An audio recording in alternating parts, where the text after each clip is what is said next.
saranno come pilastri di giustizia per mostrare la sua gloria al mondo. Posizionati al di sopra. Ricostruiranno le antiche rovine. Rialzeranno i luoghi desolati del passato. Restaureranno le città devastate. I luoghi abbandonati da generazioni. Le nazioni per eredità. Le estremità della terra in possesso. Empower 2026. Potenziati per agire con autorità spirituale. Alleluia, buongiorno a tutti. E oggi, dall'inizio di questa giornata, io credo che alla fine di questa giornata, domani e così, sempre cercheremo un'atmosfera profetica. Perché, come ha detto Elaine, noi cristiani dobbiamo muoverci in questa atmosfera. E ovviamente che siamo extra gasati di questo fine settimana lungo, dove abbiamo sentito tanti predicatori, ma più che altro la presenza dello Spirito Santo era lì. Tra praticamente 2000 persone eravamo lì. E mentre stavamo lodando stamattina, lo Spirito Santo mi ha ricordato di un passo nella Bibbia. Quando Eli scappa, dopo che ha fatto tutto quello miracolo lì con Dio, lui scappa e vai a una caverna. Elia, cosa ho detto? No, Elia, ha mancato una lettera, Elia. E Dio ha fatto una domanda a lui,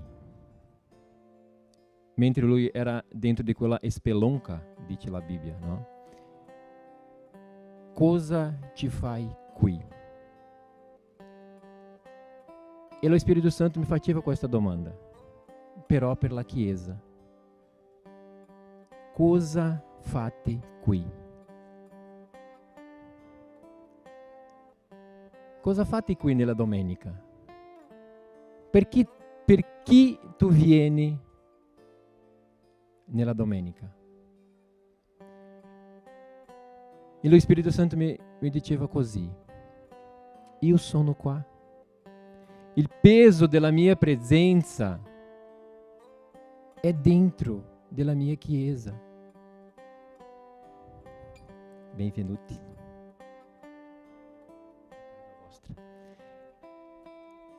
Il peso della mia presenza è sempre nella mia Chiesa.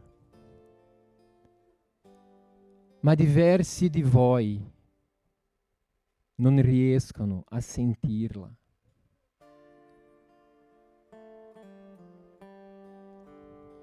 Perché non mi cercano.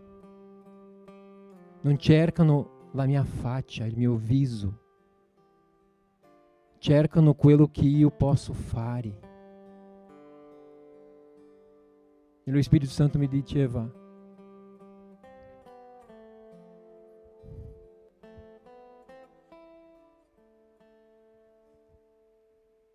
io voglio di più della mia Chiesa. Io voglio di più di ognuno di voi. Io posso fare tutto. Io posso insegnare tutto. Io posso cambiare ogni cosa. Ma la cosa più importante per me è la intimità.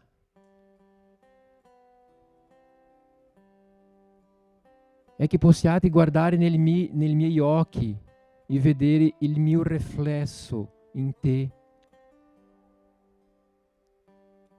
Io voglio fare di più. Ma io voglio più intimità. E era una cosa così forte che io sentivo questa mattina. Perché io non lo so voi, ma io posso sentire il peso della presenza dello Spirito Santo. E la sua presenza pesa. Però è un peso, non lo so come spiego questo, ma è un peso leggero. Ele sai che quando Elaine era lì, che profetizzava sui nostri sounds, che sono veramente una parte importante della nostra Chiesa,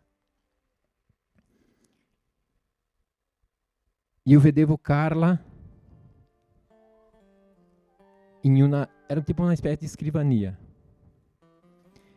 C'era una luce e lo Spirito Santo ti dava una canzone dopo altra. Una canzone dopo altra. E tu era lì con una biro e un quaderno e scriveva, una dopo l'altra. Preparati, Carla. Fabio, scatole di birra, Fabio. Scatola di quaderno, perché quello che ho visto è così grande. Perché lo Spirito Santo vuole intimità e Lui vuole dare a noi. Ma vuole intimità. Michael, lo Spirito Santo mi diceva che il tuo cuore è prezioso, è molto prezioso. E Lui conosce tutto quello che c'è qua dentro. Ma Lui mi diceva, io voglio intimità con te. Io voglio sentire la tua voce, Michael. Io voglio essere la tua priorità. Io voglio che tu si chiuda nella tua stanza e mi cerchi con tutto il tuo cuore. Perché il tuo cuore è così bello, è sensibile. E io voglio trasformarlo ancora di più. Alleluia. È questo, ragazzi, è questo, Chiesa, che lo Spirito Santo vuole fare con ognuno di noi. È questa presenza suave. Perché in quello passo che ho letto dice che è venuto prima un terremoto, dopo è venuto un vento forte e alla fine una brisa. E lo Spirito Santo e la sua presenza è così, è come una brisa. Alleluia, alleluia, che noi possiamo capire questo e che noi possiamo portare per dentro della nostra vita, che noi possiamo invitare lo Spirito Santo veramente, non fare finta, che noi come Chiesa possiamo conoscerlo, che noi possiamo avere questo desiderio nel nostro cuore di conoscerlo, perché è questo che Lui vuole, essere conosciuto da noi. E Lui farà con ognuno di noi tante cose, perché questo è il suo desiderio. Amen. Alleluia. Alleluia. Comincio la parola. Il orologio mi guarda. E domenica scorsa ho parlato sulla obbedienza e ho letto nel libro di Giosuè capitolo 11 che Giosuè veniva facendo tutto quello che Dio aveva chiesto a lui, però per alcun che la Bibbia non ti spiega, ma per alcun motivo lui ha lasciato indietro gli Anachiti. E la parola ti racconta che dopo anni e anni è venuto Golia, che probabilmente sia un discendente di Anachiti. Quindi facevo un paragone di quella situazione che noi non obbediamo, che è piccola, dopo diventa una cosa molto più grande, molto più forte. Ho parlato anche che noi viviamo oggi una generazione della mezza obbedienza e che la nostra generazione degli anni 80-90 ha una sorta di colpa in questo. Perché noi obbedivamo il nostro papà, come ho raccontato una storia mia, che la mia anima è uscita del mio corpo, che non era qua, mi dispiace. E oggi noi non facciamo uguale ai nostri figli. Anzi, noi abbiamo questa abitudine tante volte di una mezza obbedienza. Quando costa qualcosa, quando devo lasciare di fare una cosa che mi piace per obbedire, io faccio un po' così, un po' così. E quando Dio ci chiede di fare una cosa, dobbiamo farla fino al fondo. È questo che Dio ci chiede, di obbedire 100%, obbedire la sua voce. E oggi, la seconda parte di questa parola. Non tutto ciò che sembra buono è obbedienza. Io leggerò diversi versi nel libro di Samuele, capitolo 15. Non so se Elisa riesce a iniziare, ma nel verso 3 comincia così. È il profeta che parla a Saul. Ora vai e sconfigge Amalek, vota allo sterminio tutto ciò che gli appartiene. Non lo risparmiare, ma uccidi uomini e donne, fanciulli e lattanti, buoi e pecore, cameli e asini. Verso 7. Saul sconfisse gli Amalekiti da Avila fino a Sur, che sta di fronte all'Egitto. Prese vivo Agar. Ti ricordi che Giosuè anche ha lasciato Amalekita vivo? Anachiti, no Amalekiti. E qua lui lascia il re vivo. Re degli Amalekiti. E votò allo sterminio tutto il popolo, passandolo a fil di spada. Ma Saul e il popolo risparmiarono Agag e il meglio delle pecore e dei boi, gli animali della seconda figliatura, gli agnelli e tutto quel che c'era di buono. Non vollero votarli allo sterminio, ma votarono allo sterminio tutto ciò che non aveva valore ed era scadente. Verso 13. Samuele si ricorda a Saul e Saul gli disse: l'Eterno ti benedica. Io ho eseguito l'ordine dell'Eterno. E Samuele disse: che cosa dunque questo bellare di pecore che mi giunge alle orecchie e questo muggire di buoi che sento? Saul rispose: sono bestie condotte dal paese degli Amalekiti, perché il popolo ha risparmiato il meglio delle pecore e dei buoi per farne dei sacrifici all'Eterno, al tuo Dio. Il resto però l'abbiamo votato all'esterminio. Verso 18. L'Eterno ti aveva dato una missione dicendo: vota allo sterminio quei peccatori degli Amalekiti e fa loro guerra finché siano sterminati. E perché dunque non hai obbedito alla voce dell'Eterno? Perché sei gettato sul bottino e hai fatto ciò che è male agli occhi dell'Eterno? E Saul disse a Samuele: ma io ho obbedito alla voce dell'Eterno, ho compiuto la missione che l'Eterno mi aveva affidato. Ho condotto qui Agag, re di Amalek, e ho votato allo sterminio gli Amalekiti, ma il popolo ha preso fra il bottino delle pecore e dei buoi come primizia doveva essere sterminato per fare dei sacrifici all'Eterno, al tuo Dio, a Gilgal. Allora Samuele disse: l'Eterno gradisce olocausti e sacrificio quanto l'obbedire alla sua voce?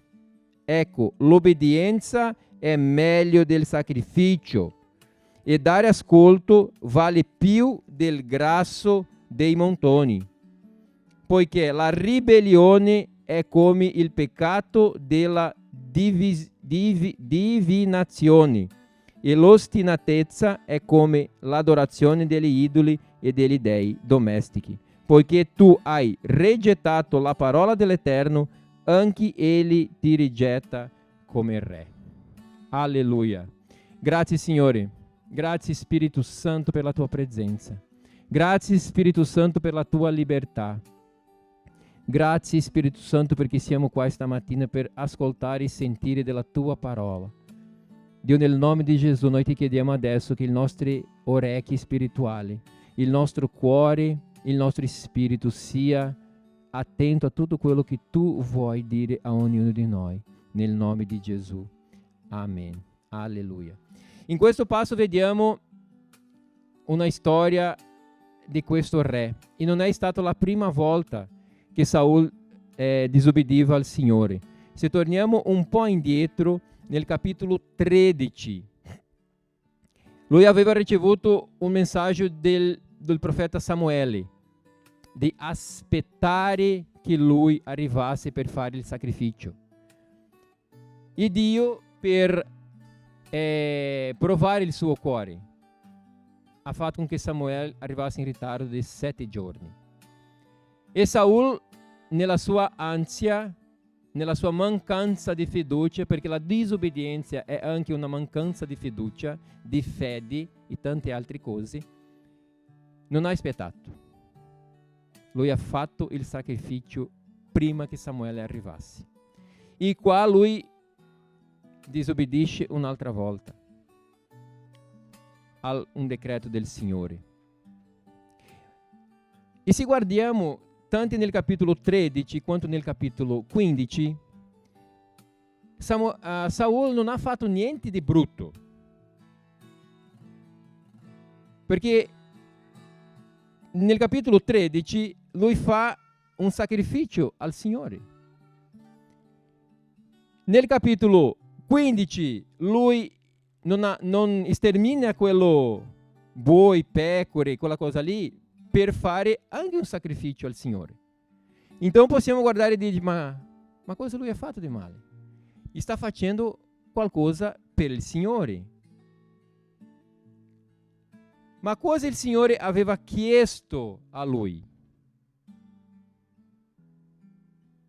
Qual era la ordine o la direzione del profeta Samuele? E è esattamente qua, ragazzi, che ci caschiamo sempre. La mezza obbedienza. Io obbedisco fino a che non devo rinunciare principalmente, che io non esca dalla mia zona comfort. Perché io penso così. Io penso che sarebbe meglio se io facessi cosa. Facessi cosa. Però Dio è molto chiaro. È molto chiaro. Lui vuole la nostra obbedienza. Se custa, vuole la nostra obbedienza. Se non è quello che io penso di essere, lui vuole la nostra obbedienza.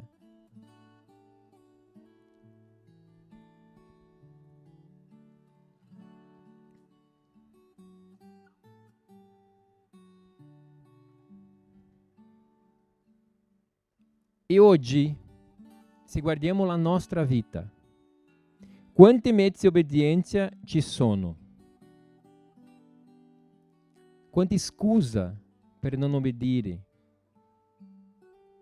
Lavoro, stanchezza, famiglia, figli, il mio piacere, la mia volontà. La mia priorità è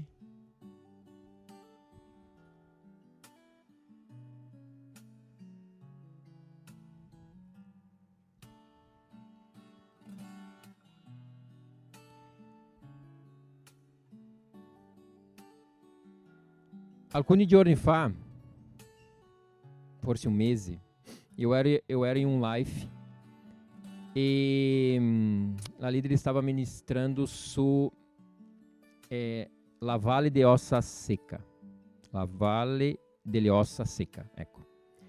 E la domanda era: qual área della tua vita oggi è come una valle di ossa secche?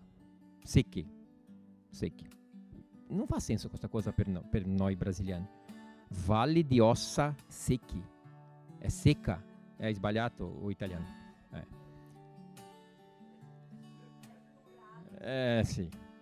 E parlerò con quello tizio che ha scritto la lingua italiana per capire questa cosa qua. Va bene. Tornando alla domanda. Quale area della tua vita che oggi è una valle di ossa secche? E io, nella mia umiltà, ho detto: Spirito Santo, non ho nessuna valle di ossa secche nella mia vita. Sono tranquillo, no? E sai, ragazzi, che lo Spirito Santo ti fa alcune domande che possiamo diventare un po' arrabbiati con lui. E lui mi ha detto così: guarda la tua fede, guarda la tua obbedienza. E io ho detto: ma la mia fede è sempre in alta, la mia obbedienza. E lui ha cominciato a mostrare o a farmi vedere nella mia vita come la mia fede è condizionata e anche come la mia obbedienza tante volte è condizionata a quello che voglio io.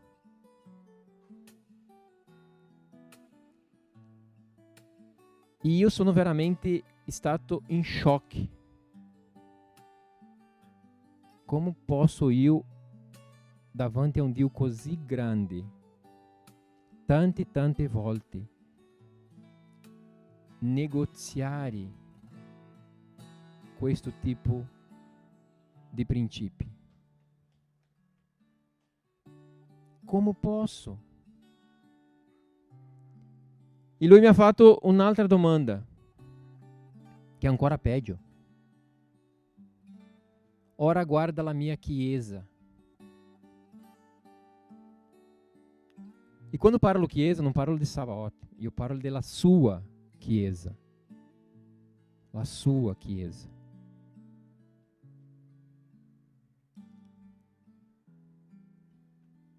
E lui mi ha detto: la mia chiesa è il proprio valle di ossa secche. Perché quello che mai abbiamo oggi sono scuse. Noi abbiamo sentito questo fine settimana, non mi ricordo quale pastore che ha predicato o che ha parlato questo, che noi dobbiamo ritornare a essere veri cristiani. Noi dobbiamo ritornare a una scienza che abbiamo vissuto há um tempo fa.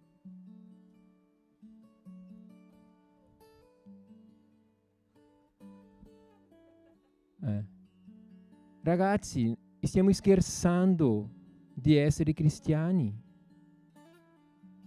Perché oggi il io è diventato più grande che Dio. Il mio benessere è diventato più grande che lo Spirito Santo. Quello che voglio io.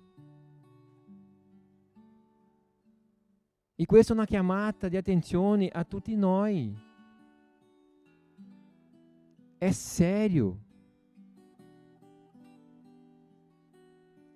Tante volte preferiamo sacrificare che obbedire. E è giustamente al contrario quello che Dio vuole. È l'obbedienza e non il sacrificio. Perché? Perché preferiamo fare un fine settimana di là, un fine settimana di qua. Sai che a volte io penso che andare in chiesa è se io non ho altre cose da fare. Tipo, la mia domenica è libera, quindi vado in chiesa.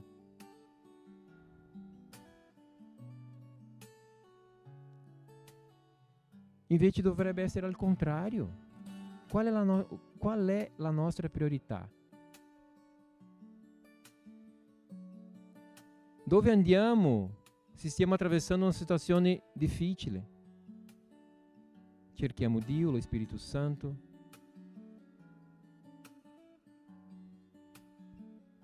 Quando tutto va bene,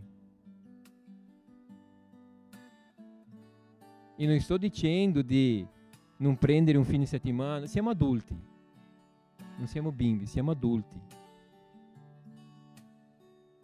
Ma o venire in chiesa dovrebbe essere una cosa seria. È quello che io stavo dicendo all'inizio. Cosa stiamo facendo qua nella domenica?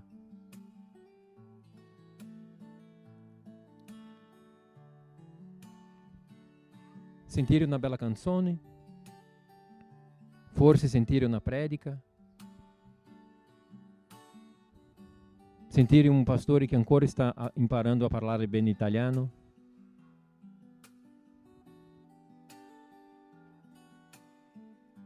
È troppo poco.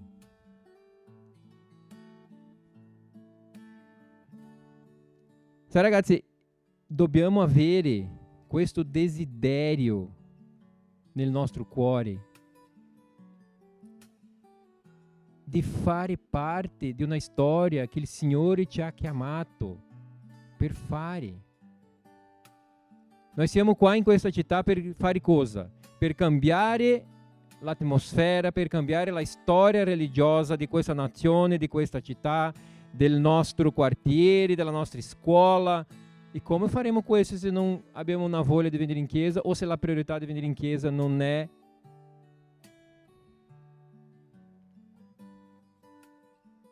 abbiamo sentito lì in questo fine settimana, come ha detto Andrea, saremo un po' pappagallo nei prossimi domenica, perché abbiamo sentito tante cose che il cervello quasi è diventato e tutto parlavano su questa direzione, do quanto lasciamo il Vangelo in secondo piano, di come abbiamo tante scuse per non pregare, per non fare digiuno, per non invitare un fratello a venire a casa da mangiare.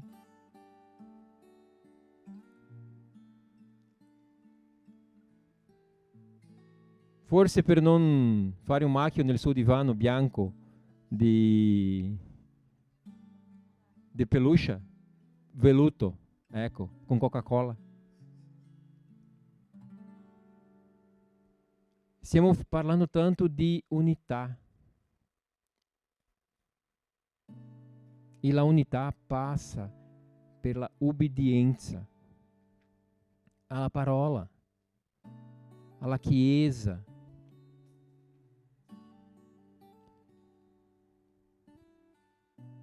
Dio non ha cambiato. Dio non ha cambiato, perché, come ho detto domenica scorsa, prendiamo Abramo, prendiamo Noè e prendiamo Paolo come esempio. Dio ha chiesto a loro di cose giganti, difficili, impensabili per la epoca.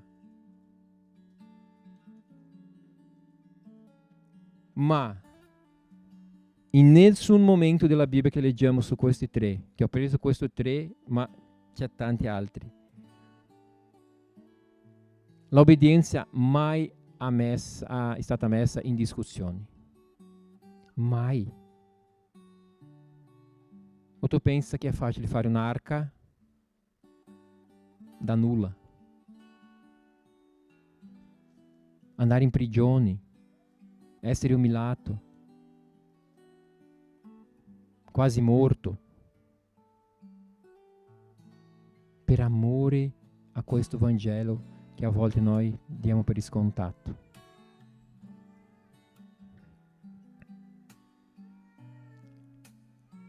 Io mi ho fatto una domanda: cosa abbiamo perso per la strada? Cosa è successo che non riusciamo più a obbedire a questo Dio? Perché è così difficile quando Lui ti chiede una cosa?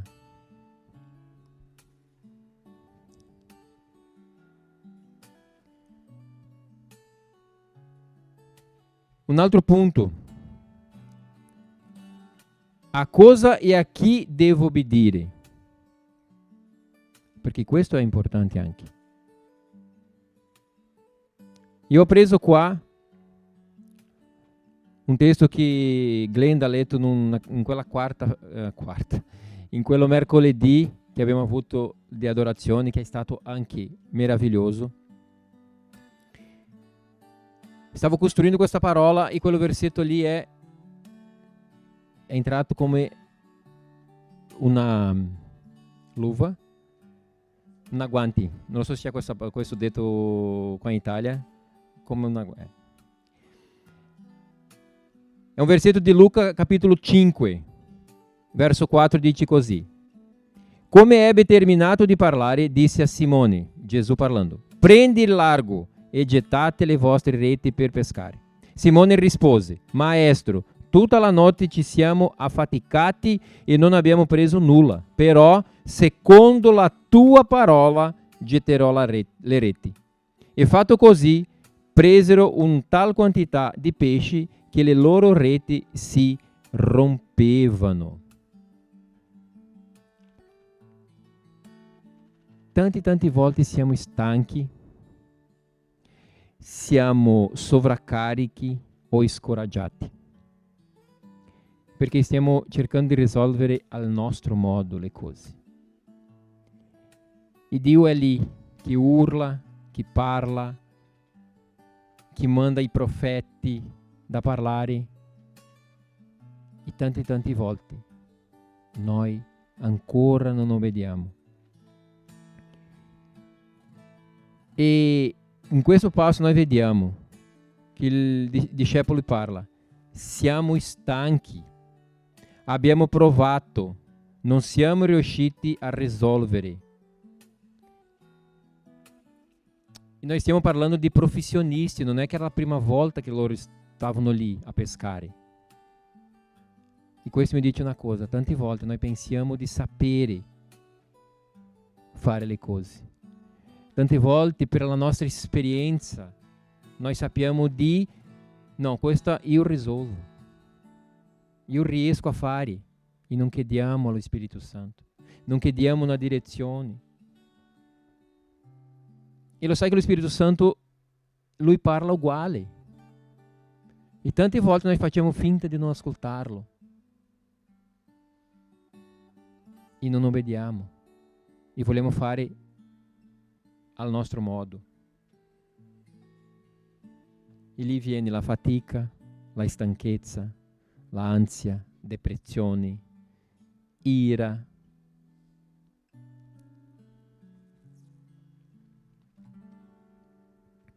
Ma poi lui aggiunge, però sulla tua parola io obbedirò.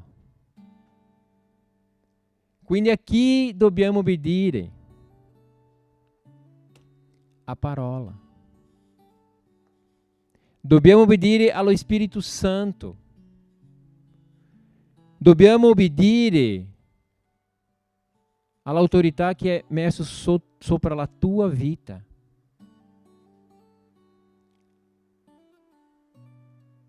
Dobbiamo obbedire.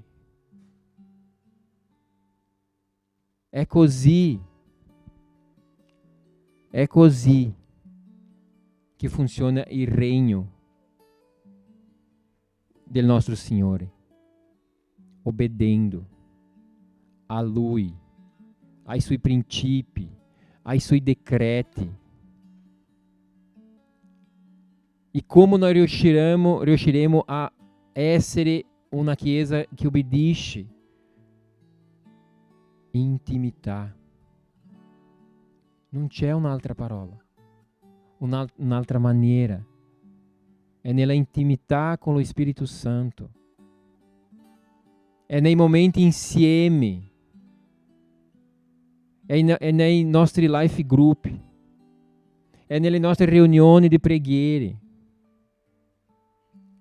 È lì che il Signore parlerà a ognuno di noi. Parla attraverso un fratello che ti porterà una parola di sapienza, una profezia. È lì che tu puoi aprire il tuo cuore.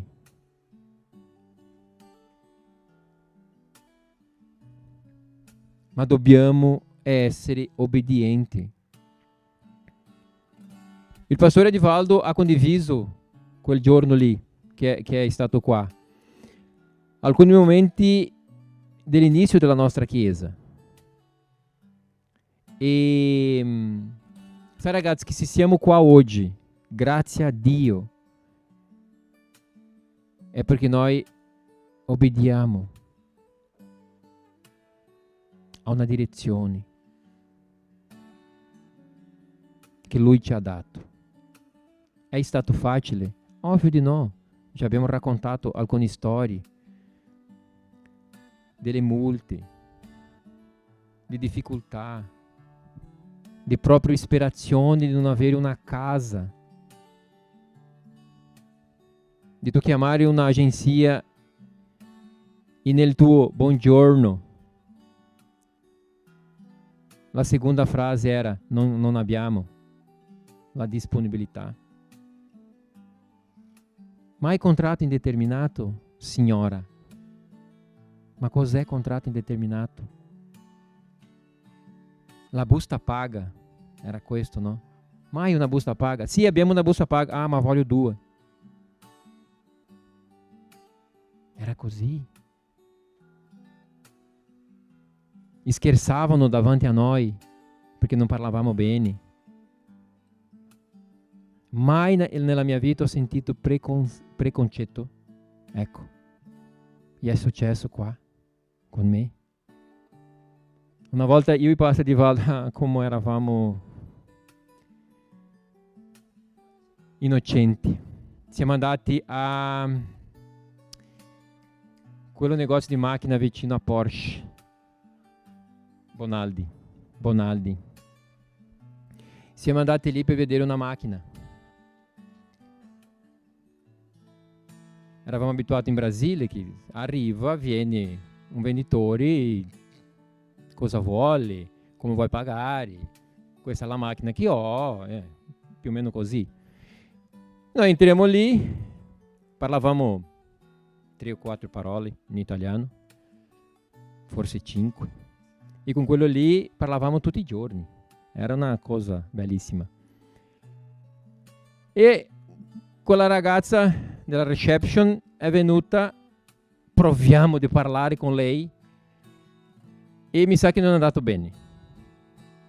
E lei chiama il responsabile di quel negozio lì. E quando io e Passi abbiamo guardato chi veniva il responsabile, ci guardiamo e parliamo. Adesso ti mostra le macchine, no? Lui arriva, buongiorno. Per favore potete uscire dei nostri negozi? Io guardo, passa di Valdo, guarda me. No, perché qua non c'è nulla per voi.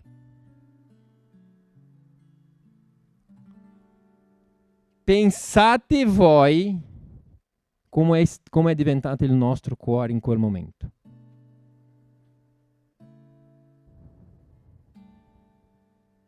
Ma avevamo una promessa per questa città. Un giorno tornerò in quel negozio lì.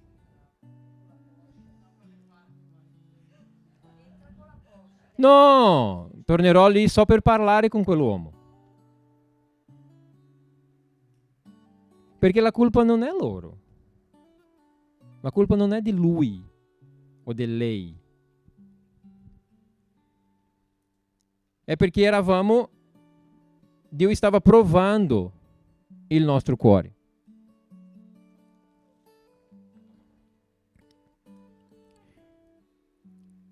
Grazie. E noi abbiamo una promessa per questa città. E niente farà con che la nostra idea cambi.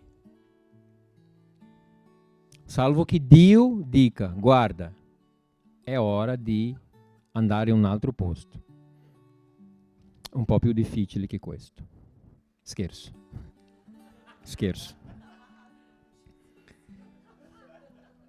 Mi ricordo di Fabio e Carla. Arrivavo in una bici, né Fabio? Dopo prendevo il treno, 2 per andare in chiesa, in 4. Anche Fabio ha portato quella bici per fare una ristrutturazione. Mi ricordo che il proprietario di quella officina ha detto, buttala. Né Fabio? Buttala, perché non c'è soffio di vita in questa bici. E loro sono qua, fino ad oggi. E abbiamo tante storie, Robin e Elaine. Robin andava a Milano a lavorare ogni giorno, in treno, a volte senza soldi, solo per il biglietto. È stato, come si dice, abordato? È abordato per la polizia, quando la polizia fa un controllo. Ha fatto un controllo perché c'è questo viso di... Sempre arrivavano da lui, ecco. Ma aveva una parola. Sono qua fino ad oggi. E questa è cosa, ragazzi. È obbedienza alla parola. Se Dio non si muove, io non mi muovo.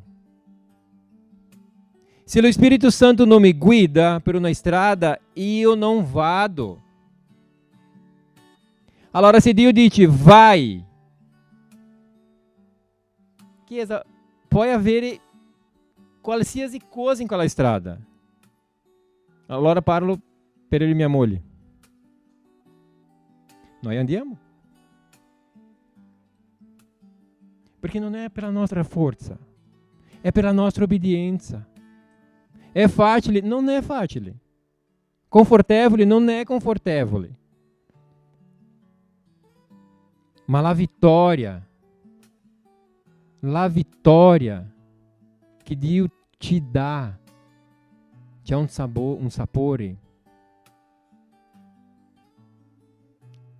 che non c'è spiccazione di miele. Oh, tá vendo, Carla? E como impariamo a obbedire? Come che impariamo a essere obbediente a quello che il Signore ti chiede? La parola ci insegna che c'è una persona che ci insegna tutto. Lo Spirito Santo. È Lui che ti fa imparare ogni cosa. Soltanto Lui può fare diventare la tua obbedienza leggera e piacevole. E lì sì, diventeremo cristiani. Doc, come si dice qua in Italia.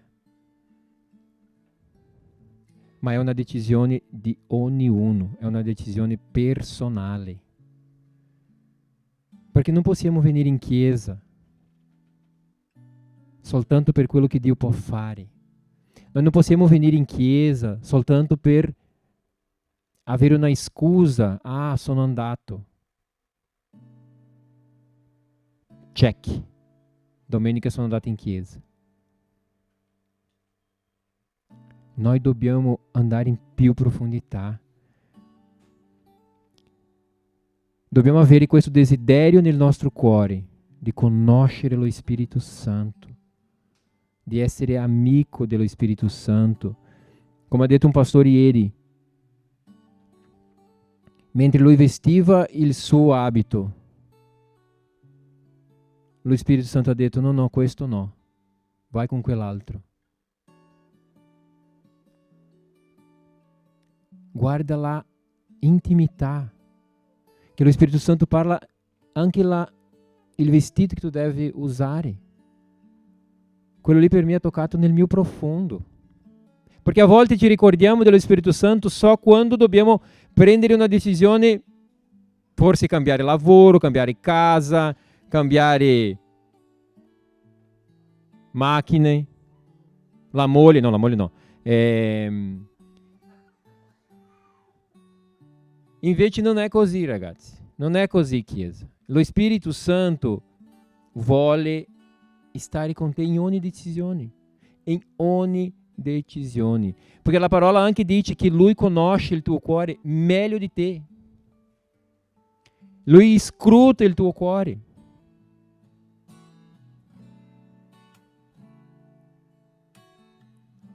E è lì, è in questo luogo che noi dobbiamo stare e dimorare nella sua presenza. Perché come ha detto Cash, sono intimo già, Cash, di Cash Luna, il peso della gloria dello Spirito Santo non esce dalla nostra vita, a meno che noi non vogliamo. Non importa se tu sei in chiesa, non importa se tu sei nel tuo lavoro, non importa dove, ovunque tu sia. Il peso della presenza dello Spirito Santo sempre sarà con te. Sempre sarà con te. Non importa se tu abiti in Svizzera. E per finire, voglio lasciare questa frase che dice così: il successo nella vita è essere fedele a ciò che Dio ti ha creato per essere. È questo il nostro successo nella vita. Non è una carriera, non è un buon lavoro, non è una bella macchina. È fare quello che Dio ti ha chiesto di fare. Ossia, essere obbedienti a Lui. Io voglio chiedere di alzarsi.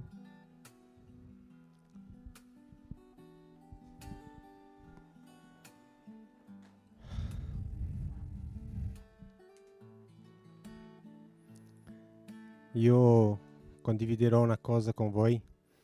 Non ho neanche parlato con mia moglie ancora. Su questa cosa, sulla obbedienza.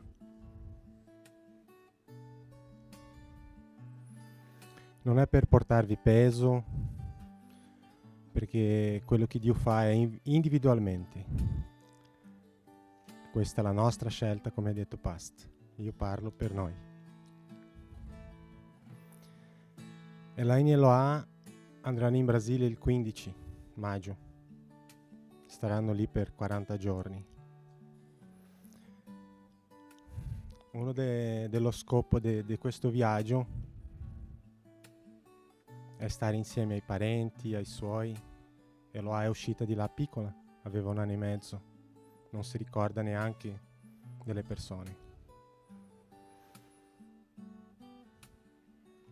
E lei, non abbiamo parlato ancora per lei, ma il bisnonno se n'è andato ieri mentre eravamo in conferenza. È partito ieri. Io ho chiesto a mia moglie cosa possiamo fare adesso. Andiamo a casa? Perché la scelta è stata stare nella presenza di Dio, sentire quello che Dio voleva parlare a noi. Sappiamo che non è che cambia tanto, siamo lontani, però questo è obbedienza. Obbedire la direzione che Dio ha dato in 2017 per noi, quando ha detto di venire in Italia, a novembre di 2017. E questo non è negoziare il peso, la presenza dello Spirito Santo. È obbedire finché Lui dica qualcosa di diverso. Perché abbiamo sentito anche in questa conferenza che a volte cerchiamo una parola, una profezia, uno che viene di fuori ti dica qualcosa di diverso. Ma io mi ricordo che abbiamo sentito anche qua in chiesa una predica del Pastor Alessandro. Se Dio non ti ha detto niente di diverso, continua su questa strada. Perché quando c'è da cambiare, Lui ti dirà. Cambia direzione, continua, fa questo, fa quello. Ma per capire e sentire questo, il rapporto con lo Spirito Santo deve essere preciso, deve avere un rapporto giornaliero. Io dico sempre, come lo so che è mia moglie che arriva a casa? Perché la conosco la sua voce, conosco il suono del suo passo mentre sale le scale.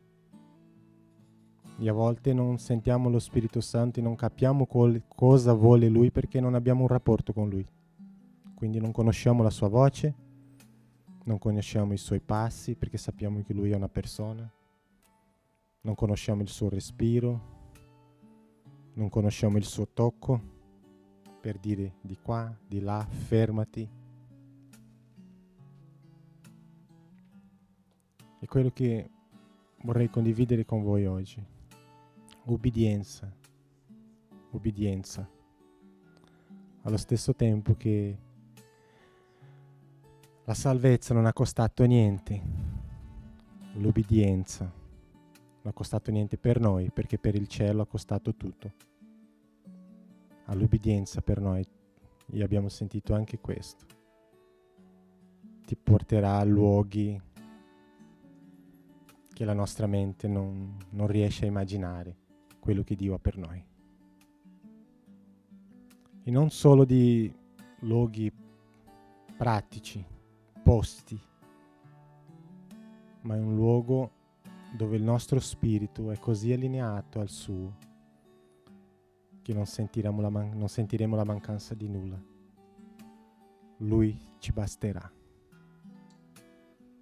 perché è quello che vuole Lui per noi, un rapporto così stretto che al primo cambiamento sappiamo cosa vuole Lui, perché sappiamo per cosa siamo nati, per avere un rapporto con Lui di obbedienza, di santità, di separazione, ne stiamo parlando tanto, è questo il movimento che porterà la nostra Chiesa, che stiamo parlando da tanto tempo, Sabaoth Bergamo, a un prossimo livello.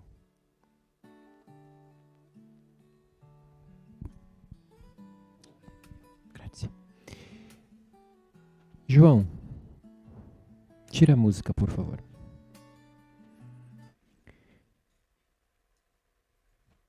Sarà solo tu e lo Spirito Santo. Niente di musica, niente che possa togliere la tua attenzione adesso. Metti tua vita davanti a Lui, ogni area della tua vita, e chiedilo se c'è alcune aree che ancora non obbedisci, che ancora non senti la voce o il tocco, come ha detto Roby, dello Spirito.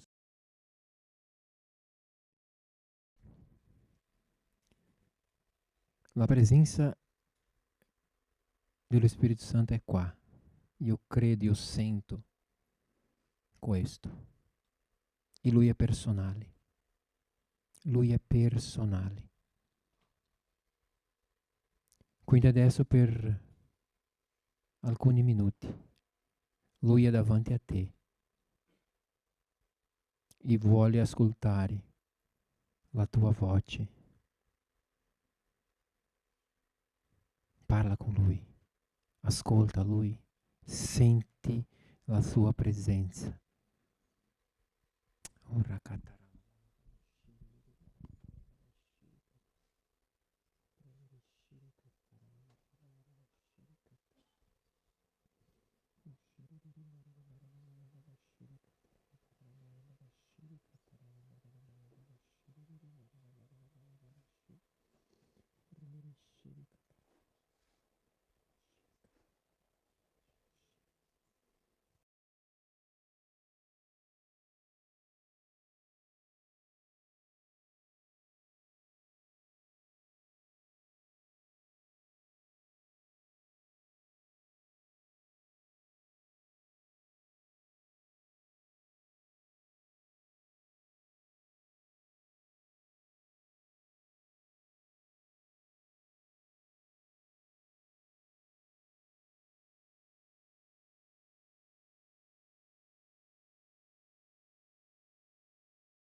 Alleluia, Signore. Sapete, Chiesa, che quello che Pastor Alex ha condiviso oggi, la storia del re Saul, quello che è successo alla fine, quello che ci racconta la parola, è che lui è stato rifiutato da Dio. Quella unzione, la presenza del Signore che era su di lui, si è ritirata. Sapete perché, ragazzi? Noi abbiamo un Dio di misericordia e un Dio di perdono. Ma il problema di Saul è stato che lui non ha mai riconosciuto e non si è mai ravveduto. Perché è vero che sbagliamo, è vero che non è facile ubbidire e tante volte non lo facciamo. Però quando riconosciamo e c'è ravvedimento, c'è perdono e c'è trasformazione. Però ragazzi dobbiamo fare attenzione, perché quando ci sono giustificativi per ogni passo di disobbedienza, quello che la parola dice è che entra nel nostro cuore ribellione. E questo ci porta lontano dal Signore. perché non c'è come avere la presenza del Signore in un cuore ribelle. E questo tutti noi dobbiamo fare attenzione, ragazzi, tutti noi, nessuno di noi è libero di avere il cuore che si indurisce, perché è come dice la parola, una volta lui ha fatto quello che non doveva fare, ha fatto quello che il sacerdote doveva fare, ha portato una giustificazione, però ha fatto ancora. E io vorrei pregare per questo. Signore, nel nome di Gesù stamattina, davanti a te, Signore, vogliamo avere il nostro cuore aperto e ravvederci veramente, Signore, di ogni volta che ascoltiamo la tua voce e facciamo finta di nulla, Signore. Di ogni volta che al posto di ubbidire, Signore, diamo delle giustificazioni, Signore, per non fare quello che è la tua volontà, Signore. Mentre dobbiamo veramente ravvederci, Signore. Ti chiediamo perdono, Signore. Perdonaci, purificaci, Signore, di ogni volta che lasciamo il nostro cuore diventare ribelli, Signore, contro la tua volontà, contro quello che tu ci guida a fare, Signore. Ma vogliamo essere veramente, Signore, purificati, Signore, dal tuo fuoco. Perdonaci, Signore, trasformaci, Signore, perché vogliamo, Signore, fare la tua volontà. Spirito Santo, aiutaci.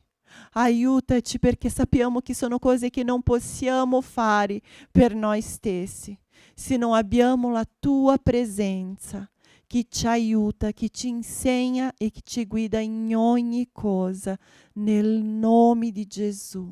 Amen. Alleluia, alleluia.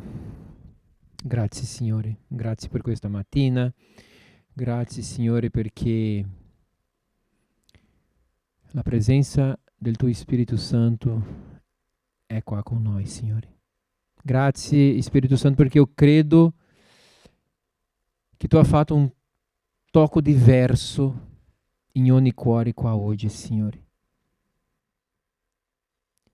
Grazie Spirito Santo perché io credo che alcuni cuori qua oggi, Signore, cercheranno di più la tua faccia, il tuo viso, Signore. Non per quello che tu puoi fare, ma semplicemente per chi tu è e per il piacere di essere lì davanti a te. Io ti ringrazio, Signore, per ogni famiglia, per ogni papà, per ogni mamma, per ogni figlio, per ogni casa che è rappresentata qua oggi. Io ti chiedo, Signore, la tua benedizione, la tua protezione, Signore, il tuo amore versato su ognuno di noi. Apri, Signore, i nostri orecchi spirituali, apri il nostro cuore, Signore. Alza, Signore, la nostra sensibilità, Signore. Nel nome di Gesù. Amen. Alleluia. Amen. Buona domenica e che lo Spirito Santo possa fare parte ancora di più della vostra vita. Amen.